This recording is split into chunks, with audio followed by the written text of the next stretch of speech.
Hey guys, and welcome back to Gap Grace Point Online. This is episode 2 of our Heart Trouble series, a series where we look at all the things concerned about the heart.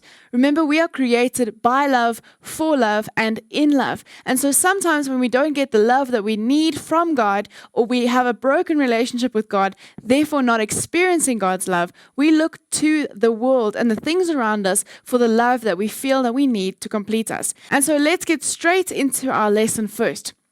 So this lesson tells us all about rejection and warning signs.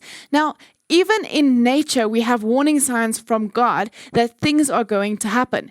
Think about it. Before a big thunderstorm, the clouds start to go gray and we see the sky changing and things getting darker. We sometimes even hear the thunder and see the lightning. That is a warning sign. Even in the Bible, it tells us all about warning signs that the people experienced to see that things were going to happen. Some people listened to those warning signs and other people did not listen to those warning signs. Even before the Bible was written, God was giving those warning signs to his people, and he is still giving warning signs to his people today that these are the ways he would like us to live, and when we are not living according to them, to follow his instructions. So last week we spoke all about Cain and Abel and how Cain had serious heart troubles. He did not want to ask God for forgiveness, obey God, or listen to God's warnings when God warned him about things that were happening that were not good and not according to God's way. Cain didn't listen, and the result was tragic. Sin continued to happen. Remember, people are sinful, so this gets carried down. But more and more bad things happened until it got to a point in the world where all people were sinful and a whole lot of terrible, sinful things were happening. People were lying, cheating, stealing, and murdering, and God decided this could not carry on. Something had to happen. If we look in Genesis 6 verses 7, it tells us about what God was thinking at the time.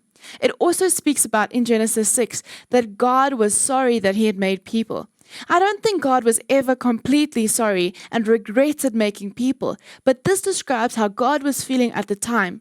His heart was breaking that the people he had created in love, through love, and for love were doing these horrible things to each other, not loving one another as they should be. So this describes how God felt about what was happening. God decided he was going to make a plan. He was going to make this right. But there was one family of all the people on the earth that loved God. This man and this family was Noah. Noah's family loved God, obeyed God, and walked with God. They had followed the ways to come close to God through sacrifice, and they really found favor with God. And so God, when he created his plan to make all things good and clean again, he included Noah in his plans. So one day, God spoke to Noah. Imagine being Noah and having God suddenly directly speak to you.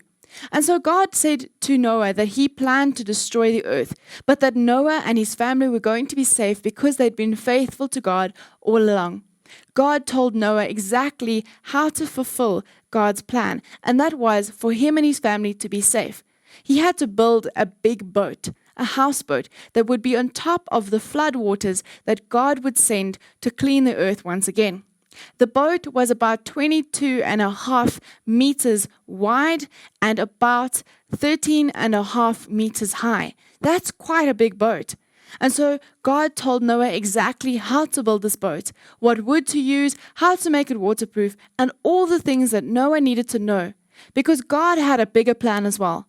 Not only would God protect Noah and his family, there were also animals that God would invite onto this boat and bring to Noah to keep them safe so that the world could be replenished when it was clean once again. God instructed Noah as well to warn the people of what was going to happen, to turn away from their sinfulness, to become good, to obey God, to come to him and worship him as God had instructed. But the people did not want to listen to Noah. Instead, they thought he was silly and they rejected his ideas. and even started to reject him and his family from their society. But Noah was faithful to God, and he and his sons worked many, many years to continue building this boat. As the boat continued to get bigger and bigger, people started to reject Noah more and more. Noah continued to warn the people, but they did not want to listen. In fact, the Bible in Matthew even tells us that they mocked him because he was doing this thing that God had instructed him to do. And then came the day where they got onto the boat. That day, only 8 people got onto the boat.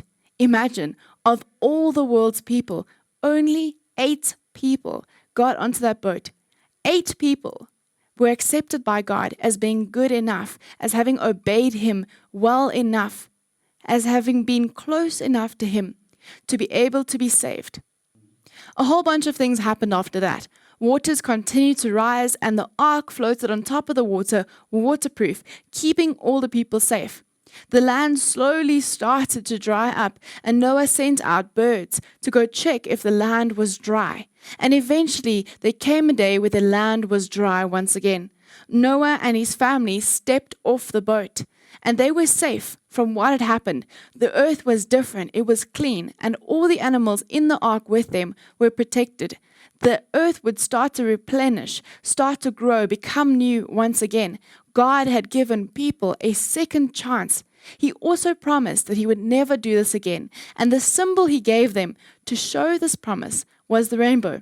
Whenever you see a rainbow, you can remember the promise that God made to never destroy the whole earth again, but to keep his people safe and give them second chances. I want you to think about how Noah's example can be for us today.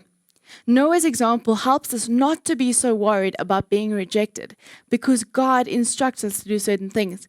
There will be times where we need to stand up and do things that God is telling us to do, and people think is crazy and will mock and reject us. There's times where we need to go out of our comfort zone, not to have heart troubles, but to love God's people the way God is telling us to do. Remember, we are created in love, for love, and by love. And so we need to do what God is telling us to do. We need to not be scared to be rejected for loving God's people when other people refuse to love. We need to remember that God has created us anew, given us a new chance, and will be with us for absolutely everything. As we become closer and closer to God, Jesus teaches us how to live and obey God and become more faithful in obeying God. That means making it more possible and easier for us to become closer to God and do what God is asking us to do, to be less and less scared to be rejected.